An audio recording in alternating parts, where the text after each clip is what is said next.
Okay, brilliant. Hi, Mary. Hi, Sam. Thank you for joining us at Midlife Makeover. Midlife Makeover ladies, as you know, I've been doing a series of interviews with people recently who are in the same line of work as I am in working with midlife women. And I came across this lady, Mary, on Facebook because both of us were giving some advice to a lady who was talking about what kind of panty pads to use that smelt nice because she was having problems with incontinence. And in a very gentle way, I think I wrote something and then you did, or the other way around. I can't remember, Mary, but I thought, this lady is a lady after my own heart. This lady is singing from the same hymn sheet as I am. And so we made contact with each other. Yeah. Mary and I have had lots of chats together about symptoms management of the perimenopause and menopause, and the people that she coaches, I think, Mary, are very different, very similar to the kind of people that I see, but obviously we have a different background, different skills and abilities. So I asked Mary if I could ask her one question and she would give her answer to me and to us to share in this forum today. So Mary, you've got somebody who says to you, I'm noticing that my body is changing, the way I'm feeling is changing, things don't feel quite the same as they used to. What's the first thing I can do to try and make myself just feel a bit more how I used to feel, a bit better? Yes, so you're describing the results of the ups and downs of hormones that start happening when we go through what we tend to call the perimenopause and carries on through the menopause, which incidentally can start possibly from the late 30s, early 40s, and lots of women don't realise that it can start that early. So I'm sure, Sam, I've heard you say this before. The menopause is not an illness. It's not a condition. It's a natural stage of life. And I think that's a real clue as to what can help you feel as good as possible and help you get through it in a positive way. And I'm not saying that naively to suggest that it's all completely plain sailing, but there's a lot of sort of negative vibes out there, which I think could just make people freak and think, oh my God, it's going to be awful. It does not have to be awful. And there's a lot. The alternative to not having a menopause is that you're not here. So exactly. We're very blessed, aren't we, that we are in this life phase.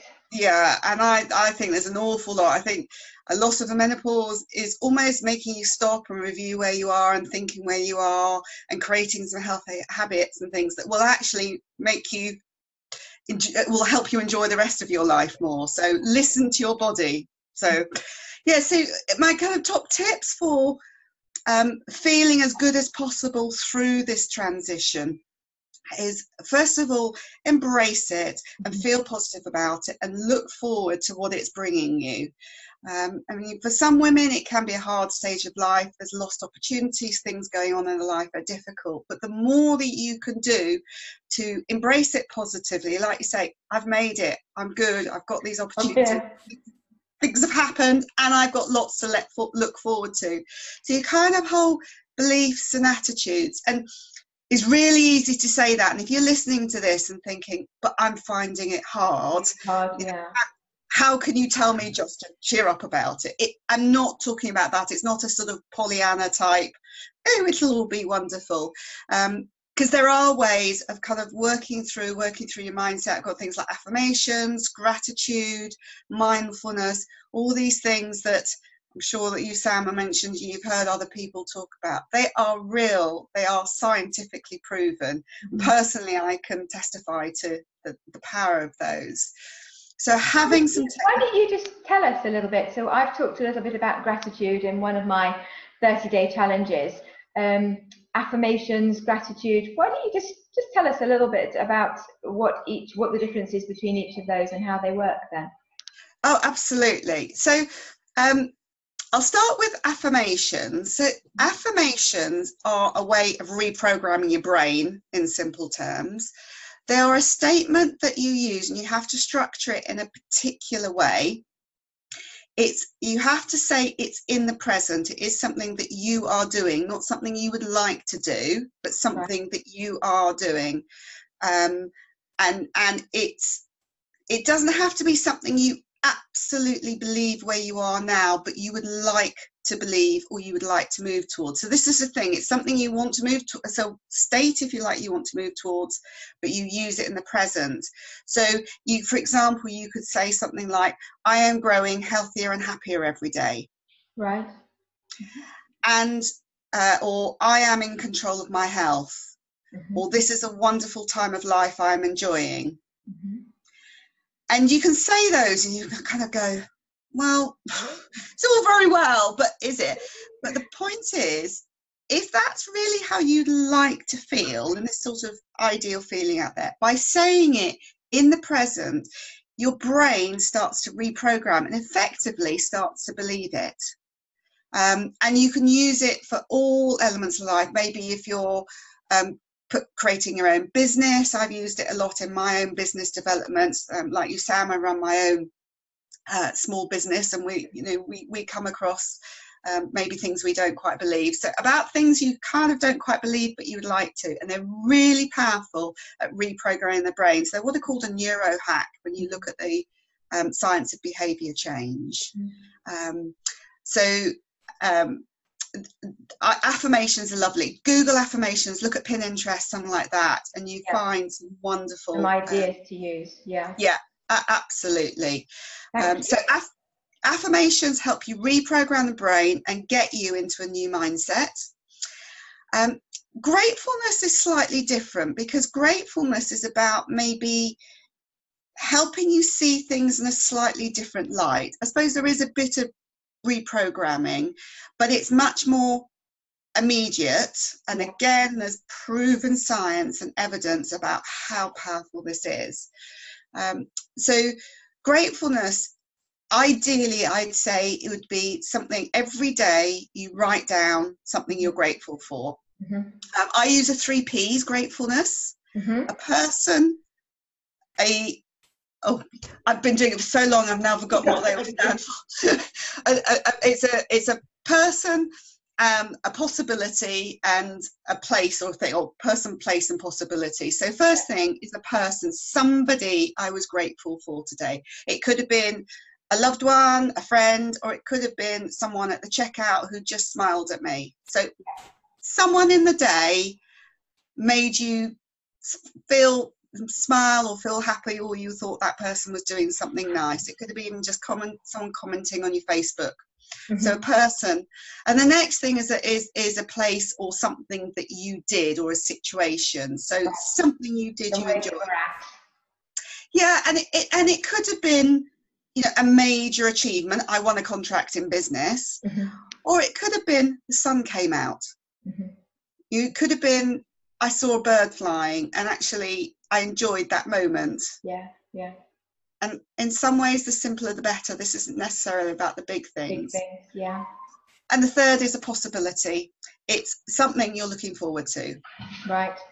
Okay, that's good. And however rubbishy day you've had, you should be able to find 3 things.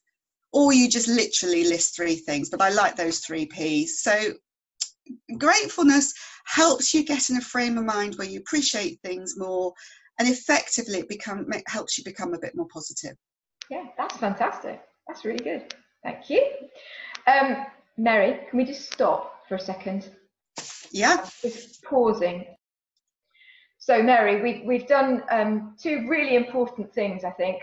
We've done the gratitude and we've done the affirmations. And certainly the affirmations is something I know about, but I must admit it's not something I use. So I will think about that.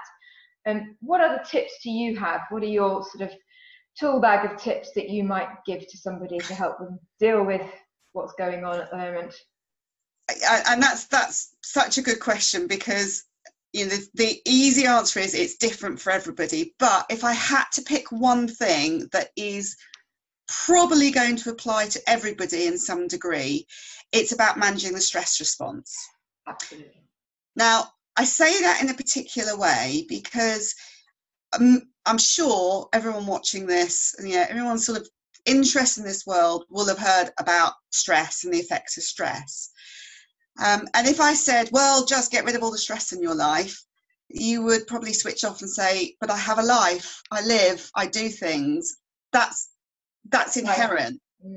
So you know, although there is a place for reviewing the stresses in your life and considering, especially some of the bigger ones, and maybe some of the little daily ones you can tweak, like not going on your phone first thing in the morning, so you've got a bit more time just to get your head space before you start dealing with your emails and your social media. You know, there are techniques for that. But what I actually talk about more is understanding the stress response and finding techniques for reducing it. So we have stresses in our life. It's a given. You might be able to moderate them, but they're not going to go.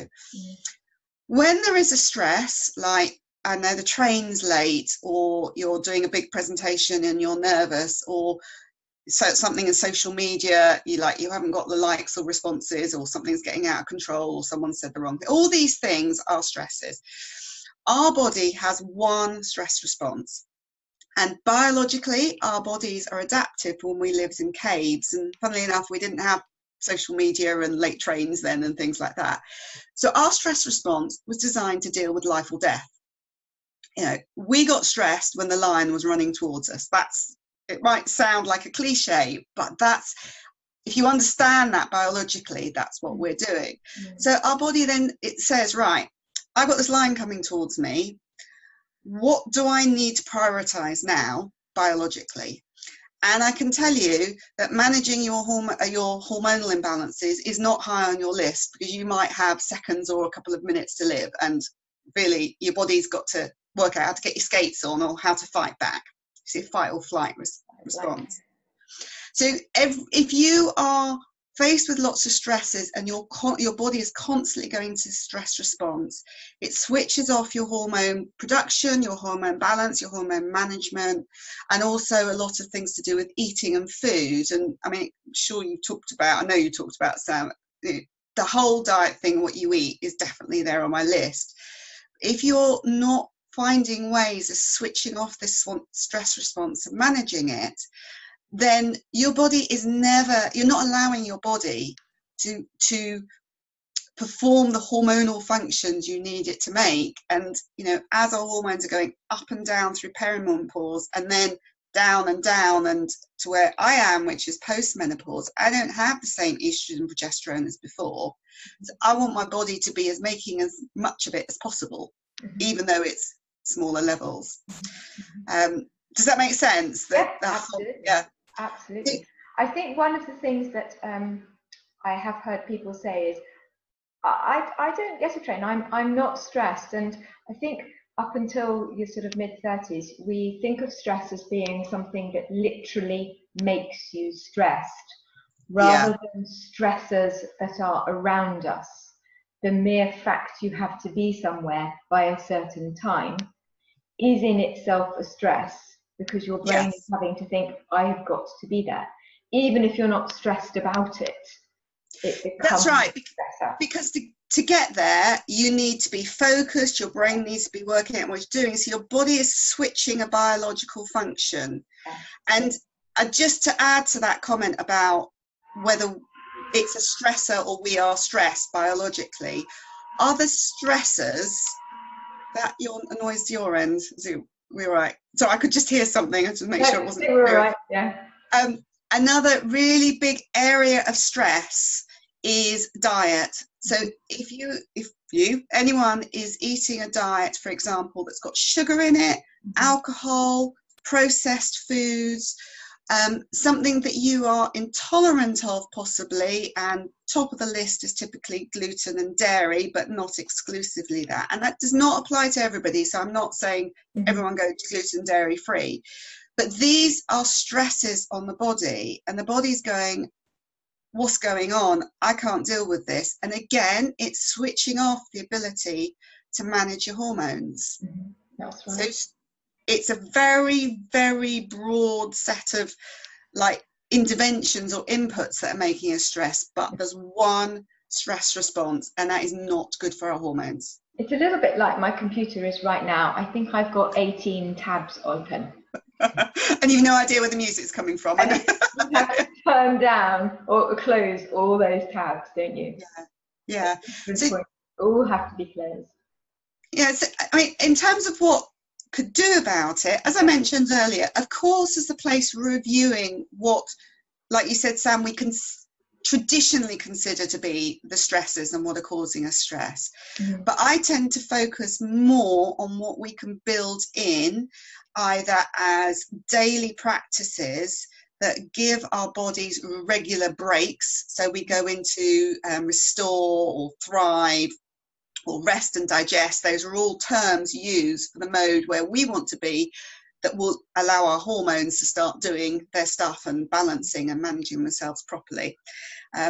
So you've got things like sort of maybe more formal things like mindfulness, meditation, the gratitude, affirmations, that type of thing. And by the way, affirmations, you need to do lots and lots. So you write it down, stick them on post-it notes everywhere, put them as pop-ups on your phone. But anyway, I've talked about that before. But you've also got things like going out in nature. Nature is an amazing way of calming down your body's stress response. Exercise, I don't need to tell you about that. I'll leave you to discuss about exercise, but I'm not necessarily talking here about, in fact, I'm definitely not talking about hard exercise, because that in itself is a stressor on our body. But going out for walks, going out in nature, doing a bit of gardening, seeing friends, go to the pub and have a laugh with them. That in itself will switch off our stress response if we're doing something we enjoy.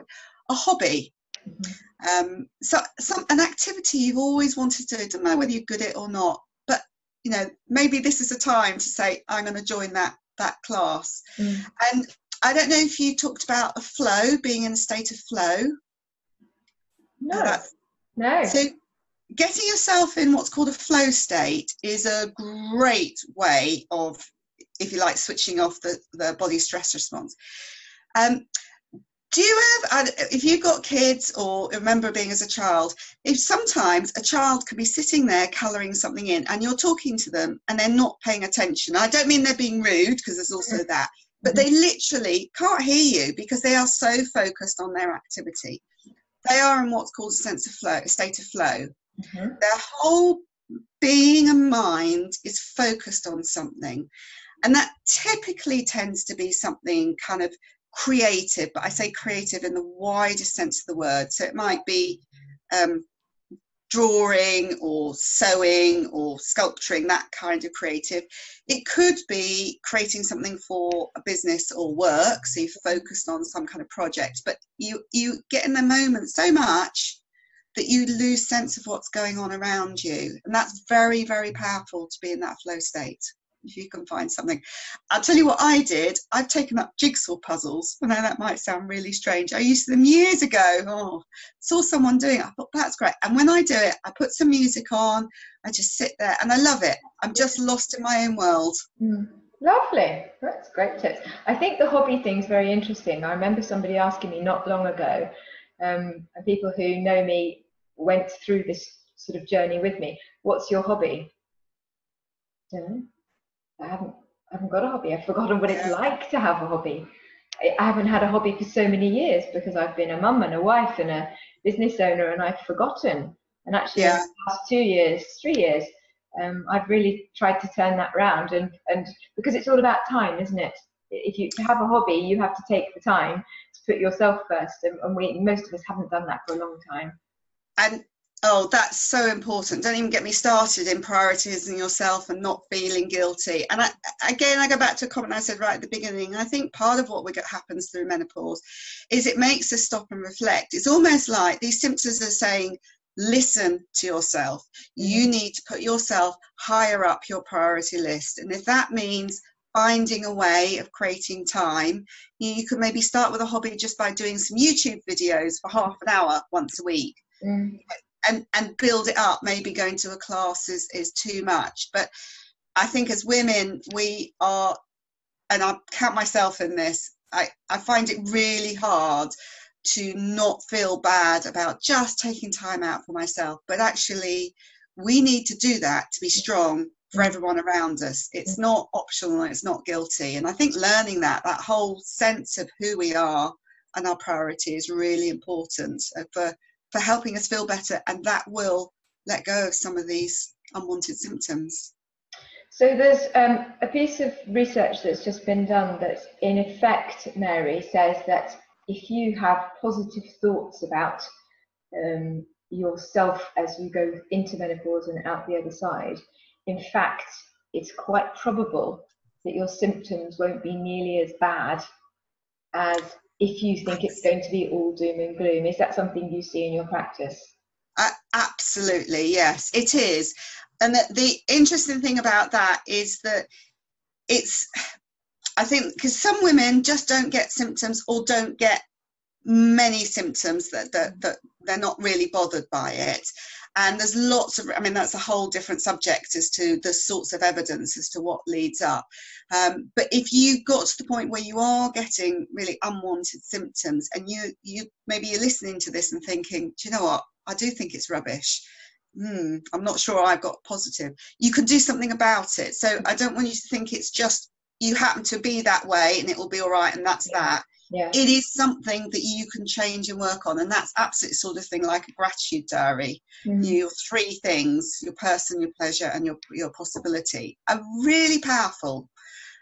So yes, that whole sort of attitude and mindset, as well as lots of tools. I mean, I've just talked about a couple of them. I put breathing techniques quite high up, in terms of breathing gives your body information, and if you suddenly start, like, your heart's beating because you're worried or anxious about something, or you're late for a train, that kind of thing, that gives body information. And actually, by controlling your breathing, you are resetting the information your body's receiving, and it can come out of that stress response and go, all right, I can go back to moving, making hormones. Whatever happens to the train, the hormones are there. So yeah, absolutely. In summary, I think that just correct me if I'm wrong, that you have told us that the importance of affirmations, and we can do that multiple times a day, and having that affirmation, and presumably it's the same one for a while, and then you maybe change. Is that right? You certainly will need to say the same one, but you could have several. Yeah, okay. You could have several of them. It's things like, I am making changes that are helping me, for example. Just simple things. And you can look up, there are some wonderfully grand, deep and meaningful. But yes, you need to say them repeatedly to get your brain till it starts to believe it, basically. Right. So there's the affirmations, there's the gratitude, and you talked about 3 things: person, place, and person, pleasure. I said place, didn't I? But I meant pleasure. Right. So something you're grateful for. Person, pleasure, and possibility. I like that because it kind of makes you think broadly. Yeah, lovely. Okay. And also, I think it's a little bit of a woolly comment, but giving yourself time to do things that make you happy, in effect. That sort of restoring your brain to a place where it's just having a nice time, whether it's doing a jigsaw puzzle, listening to classical music, and some people might hate that, or being outside for a walk or whatever. Absolutely. It's about giving your space, prioritizing yourself. It's interesting because you said, this was a bit woolly, and about giving yourself space. I wish that we could have a prescription for that, to give women permission, because we find it so hard to let go of all those caring responsibilities, whether we've had families, whether it's been career, partners, aging parents, or all of the above. Yeah, absolutely. And we put ourselves there for everybody else, but actually we need to be strong to be able to do that. It's not selfish. It's about creating the strength in yourself so you can do that for others. Great. Well, I think, Mary, we could go on and on and on, but I know we could. I don't know how long we've taken. We need to give people some time to restore and assimilate the information and take from it what they think is going to be useful for them. So all I'll say is thank you so much for joining us today. It's been really, really interesting talking to you, and perhaps you'll come back and do some more tips with us. Yeah, that was a real pleasure, Sam. Yeah. Lovely catching up with you again. Really good. Thank you very much. And Midlife Makeover people, do share this, do share it with your friends. Visit Mary's Facebook page, Bloom with Mary. Is that right, Mary? Bloom with Mary is my website, so bloomwithmary.co.uk. But my Facebook group, if you want to find me, is Blooming Menopause. Blooming Menopause, that's right. That's all right. So yeah, do go and have a ferret around and see if you can find Mary on Tinterweb. She'd love to meet you, wouldn't you? Yeah, Love to see you. Thank you very much, everybody. Look forward to seeing you Thanks. again Bye. soon. Bye-bye.